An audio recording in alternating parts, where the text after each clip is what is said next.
Mahigit 1,000 senior citizens ang nakatanggap ng kanilang social pension sa Botolan, Zambales kamakailan.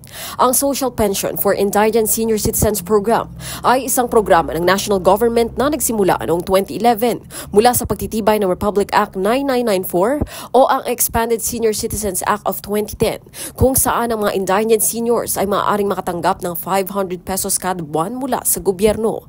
Inanyayahan rin ng LGU Botolan ang lahat ng mga senior citizens at pasok sa mga sumusunod na kwalifikasyon ng DSWD para sa nasabing payout. Ang mga senior na may kahinaan, sakitin o may disability, walang pensyon sa kahit anong government o private institutions, walang permanenteng pagkukunan ng panggastos sa araw-araw, walang suporta mula sa pamilya o kamag-anak para sa sariling pangangailangan.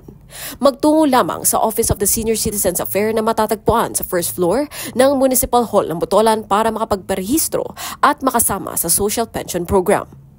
Ito si K5 Smile Abrera para sa Kampiyon, Serbisyo Publiko at Kasiyahan sa Lungsod ng Olongapo. K5 News FM.